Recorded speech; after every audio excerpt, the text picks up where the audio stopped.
रखें मेरी बेटियां, ध्यान रखें मेरे बेटाएं, मेरी माताएं इस बात का ध्यान रखें, बेटियां ध्यान रखें, मेरी माताएं ध्यान रखें, मेरे भाई ध्यान रखें। जिस दिन तुम्हारा मन करे, जिस दिन तुम्हारा दिल करे, उस दिन घर में पार्थिव शिवलिंग का निर्माण कर लिया। जिस दिन तुम्हारा दिल कर जाए कि आज मेरा मन है मैं पार्थिव शिवलिंग बनाऊं, गमले में से मट्टी लो, खेत में से मट्टी लो, जहां से मट्टी ले सकते हो। घर के बाहर कोई गमला हो, बगीचा हो, शहरों में जमीन पर कहां मट्टी ढूंढने जाओगे, तुम्हारे जो गमले लगे रहते हैं उसमें से मट्टी ले लो, पर छोटा सा पार्थिव शिवलिंग का निर्माण समझ लेना जरा। तुमने पार्थिव शिवलिंग बनाया, जलाधारी बनाई, पूजन कर लो जिस दिन तुम्हारा मन करे। कोई तिथि, कोई वार, कोई दिन, कोई समय, कोई घड़ी, कोई पल, कुछ मत देखो। तुमने पार्थिव शिवलिंग का निर्माण किया।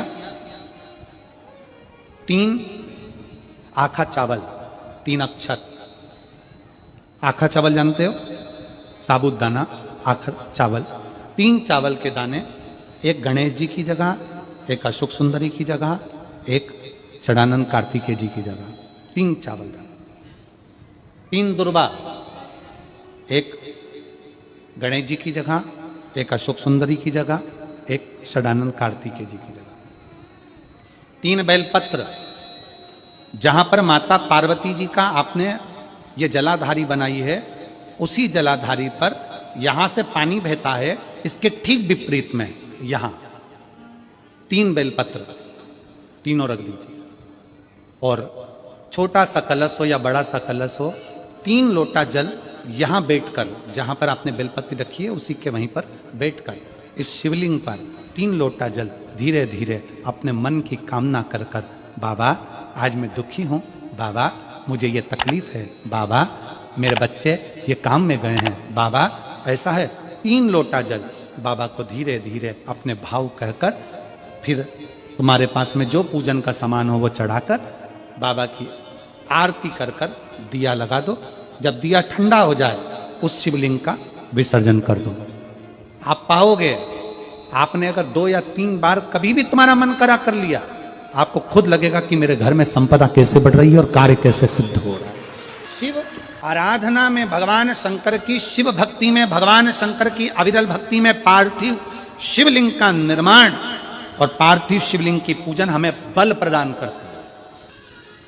माता पार्वती जी ने पार्थिव शिवलिंग का निर्माण किया। शिव जी ने देखा पार्वती जी को कि पार्वती जी पार्थिव शिवलिंग का निर्माण कर रही, तो शंकर जी ने पूछा, पार्वती तेरी शादी नहीं हो रही थी इसलिए तूने पार्थिव शिवलिंग का पूजन करा, तू चाहती थी मुझे, मुझसे विवाह करना चाहती थी इसलिए पार्थिव शिवलिंग का पूजन करा, अब क्या चाहती है? अब तो मैं तुझे मिल गया, अब तो मैं तुझे प्राप्त हो गया, अब तुझे क्या चाहिए, अब तुम मुझसे चाहती क्या है? पार्वती जी ने हाथ जोड़कर भोलेनाथ जी से विनय करा, अब मुझे कुछ नहीं चाहिए, बस इतना चाहिए कि मैं कैलाश पर रहूं या शमशान में रहूं, जहां भी रहूं मेरे हृदय में कभी भी दुख ना हो, मैं प्रसन्न होकर अपनी जिंदगी को आपकी सेवा करते करते निकाल दूं। हिंदू अपनाया, रावण पार्थिव शिवलिंग का निर्माण करता था, पूजन करने बैठ जाता था, शंकर भगवान को आकर उसे वर देना ही पड़ता था, वर देना ही पड़ता था।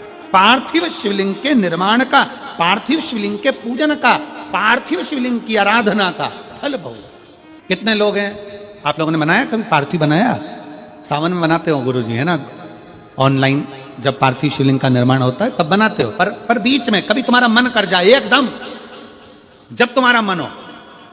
अब कई लोग कहते हैं गुरुजी पार्थिव लिंग का पूजन करना है तो पति पत्नी का दोनों का होना जरूरी है, शादीशुदा होना जरूरी है, या ऐसा जरूरी है या वैसा जरूरी है। शिव महापुराण की कथा कहती है, बच्चे हो बच्ची हो, शादी हो गई नहीं हुई, विवाह हो गया, जैसे भी हो, आप जैसे हो वैसे पार्थिव लिंग का निर्माण करो, वो पूजन करो। पार्थिव लिंग निर्माण कर, पार्थिव लिंग पूजन का भी फल है। इसमें जब लड़की घर में आती है शादी कर कर, बहू जब आती है तो प्रथमता में गोरानी होती है, गोरनी सुहागिन होती है। कोई तुमसे पूछे शादी के तुरंत बाद ये बहू को बिठाकर गोरनी सुहागिन क्यों करी जाती है? शिव महापुराण की कथा कहती है शंकर भगवान के शिवलिंग को बनाकर माता पार्वती जी ने पूजन कर कर शिवलिंग में से ही सिंदूर लेकर अपनी मांगों में भरा है। आज भी सुहागिन में, गौरनी में ऐसा बनाया जाता है और उसके अंदर सिंदूरा दिया जाता है। उस सिंदूर को लोग अपने मांग में भरते हैं। इधर भरते कि नहीं भरते वो हमें नहीं भरते हैं, इधर भी ठीक, आज भी भरते हैं। कई लोग कहते हैं वो गौरनी है, कोई कहता है वो सुहागिन है, कोई कहता है वो गौरानी है।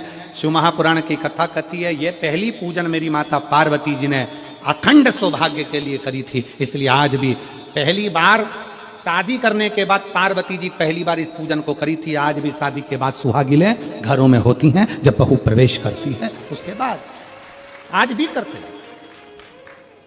ये सब पुराना है, उसको आज लोग नए में ले लें क्या भाई सुहागिन है, गौरानी है। ये आजकल वो पुराना शंकर के शिवलिंग की आराधना, शंकर के शिवलिंग की पूजन, भक्ति।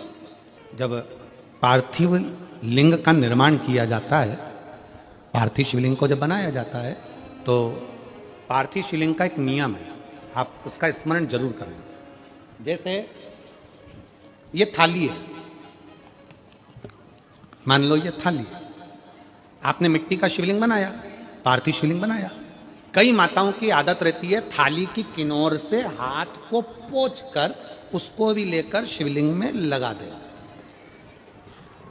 कई मेरी जीजियों की, कई मेरे जीजाओं की, कई मेरी माताओं की, कई मेरे बेटियों की, कई मेरे बेटाओं की आदत रहती है। समझ में तो आ रहा है ना कि थाली बुलवाऊं? लाओ तो थाली लाओ जरा पूजा।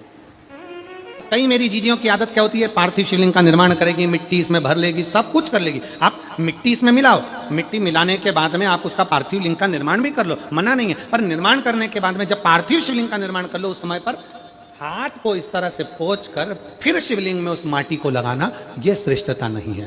पार्वती जी ने पार्थिव लिंग निर्माण के समय पर एक छोटा सा भाव प्रकट कर दिया, और जब छोटा सा भाव प्रकट किया तब शंकर भगवान ने कहा, पार्वती, ए पार्वती, तुमने पार्थिव लिंग निर्माण के समय पर माटी को अपने हाथ से खरोच कर लगाया है, तो तुम्हें भी संतान की जो प्राप्ति होगी वो शरीर के उपटन से ही होगी। और सुनो पार्वती, तुमने वो माटी को बाद में अंकित किया गया है, इसलिए तुम्हारे पुत्र का शीश कटकर फिर वापिस अंकित किया जाएगा, पुनः फिर लगाया जाए। शिवाराधना में मिट्टी को बनाओ, पर मिट्टी चारों तरफ लगी, आप पोछो, मना नहीं है। आप हाथ भी पोछ लो, हम मना नहीं करेंगे। आपको हाथ पोछना है आप पोछो, पर उस मिट्टी को फिर वापस शिवलिंग के साथ में, जब शिवलिंग बन गया फिर उसी मिट्टी को वापस आप उसमें पोत रहे हो, ये श्रेष्ठता नहीं है, उसकी श्रेष्ठता नहीं है। ये आचार की बरनी नहीं है कि यहां से निकालो, यहां से निकालो और लगा के रोटी में फिंगर बना के, पुंगा बना के खा लो।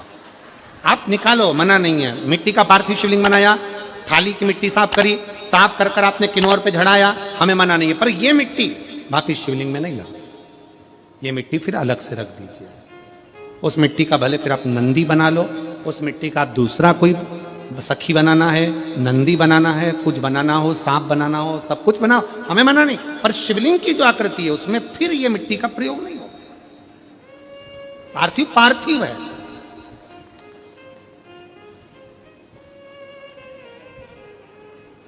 क्यों एक बार बोला, शिव महापुराण में आपने सुना होगा, हमने कहा कि गमले में भी पार्थिव शिवलिंग का निर्माण कर सकते हो। गमले में कैसे? गमला भरा पड़ा हुआ है, वहीं पर तुमने पार्थिव शिवलिंग को उठाया, निर्माण करा। अब वहां पर तुमने हाथ तो नहीं पोछा, क्योंकि गमले में ही तुम पार्थिव लिंग का निर्माण कर, जाके हाथ धोया, बाबा की पूजन कर, शिव स्मरण कर लिया। पार्थिव पूजन का एक आनंद। पार्वती, तुम पार्थिव लिंग का निर्माण क्यों करी हो? तो पार्वती जी ने कह दिया, केवल आपसे बल मांगने के लिए, आपसे बल। शिव कथा कर रही है, भगवान शंकर का चरित्र करा। अभी आपको कथा में कहा था देव और महादेव दोनों में अंतर होता है। देव दर्शन देते हैं और महादेव अपने भक्त को दर्शन के लायक बना देते हैं। शिव में, देव में और महादेव में अंतर है। ग्रंथ, संत और भगवंत, तीन को पकड़ने का प्रयास करो। क्या क्या? सब बोलो। ग्रंथ, संत और भगवंत, आपके नजदीक में जितने शंकर के मंदिर हैं, जहां आप एक लोटा जल चढ़ाने जाती हो ना, एक लोटा जल चढ़ाने के लिए शंकर के मंदिर में जाती हो, तो घर से जब एक लोटा पानी भरो, घर से जब एक लोटा जल भरो और मंदिर के लिए जब निकलो ना, घर से निकलते समय रत्ती भर टेंशन लेकर मत जाना। घर से जब पानी भरो, खुश होकर जाना, मैं मेरे पिता से मिलने के लिए जा रही हूं, अपने दिल की बात अपने बाप को बताने के लिए। मैं अपने पिता से मिलने जा रही हूं। भले मंदिर में जाकर कुछ मत कहो, शंकर जी को एक शब्द मत कहो। तुम जो लोटा भरकर पानी लेकर जा रही हो ना, वो लोटे का जल शंकर को चढ़ाते से ही शंकर जी समझ जाते हैं कि तेरे जीवन में दुख कितना है। सुदामा जी ने भगवान कृष्ण को चावल दिए थे। बोलो री जी हाँ, सही है कि गलत? क्या दिया था? तंदूल।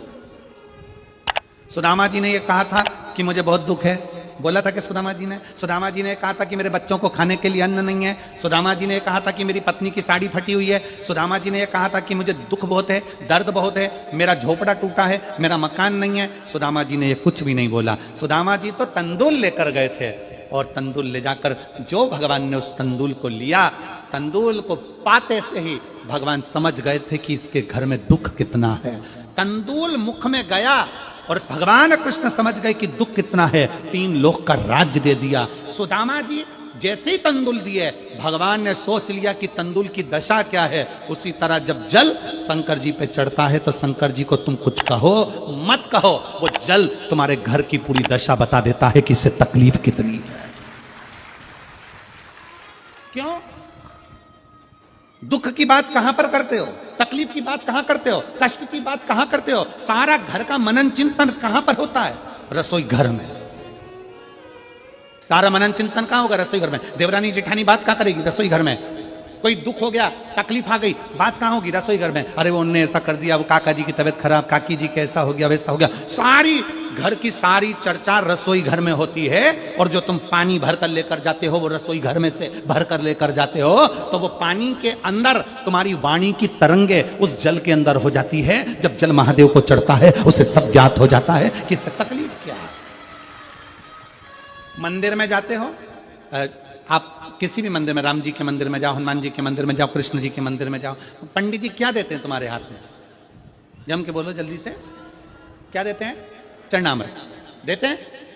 पंडित जी चरणामृत देते हैं, तुलसी का जल देते हैं। वो जल, वो चरणामृत का जल पंडित जी क्यों देते हैं?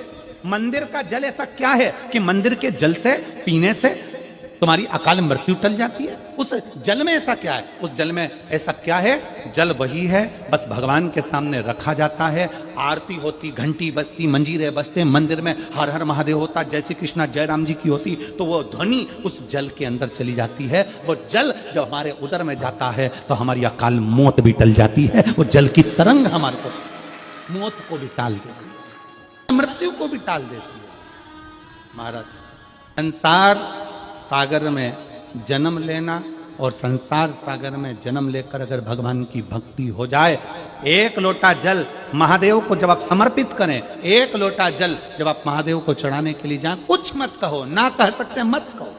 और शंकर के मंदिर में जब जल चढ़ाओगे, शिव तुम्हारे घर की दशा को जान लेंगे, वो समझ जाएगा। वो महादेव है, वो उघड़दानी है, वो त्रिकालदर्शी है। अपना मन बुद्धि चित्त शिव में लगा दो, दिल से कहोगे, दिल से सुनोगे। ब्रह्मा ब्रह्मलोक में, भगवान विष्णु वैकुंठ लोक में, पर मृत्यु लोक में तो एक ही है ना। कौन? देव अधिदेव महादेव। देव अधिदेव महादेव विराजमान अधिपति है, विश्वनाथ, विश्व का भरण पोषण करने वाला। सोमनाथ, चंद्र सी काया देने वाला। केदारनाथ, दुख का हरण करने वाला। त्र्यंबकनाथ, पाप से भी मुक्त कर देने वाला। महाकाल, काल पर भी विजय प्राप्त करने वाला। वो साधारण नहीं हो सकता, जीवन का सुख देने वाला, जीवन का सुख।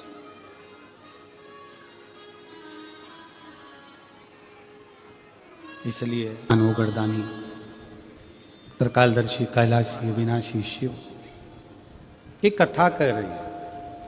जो आपके संताप को हर सकता है वही देवाधिदेव महादेव।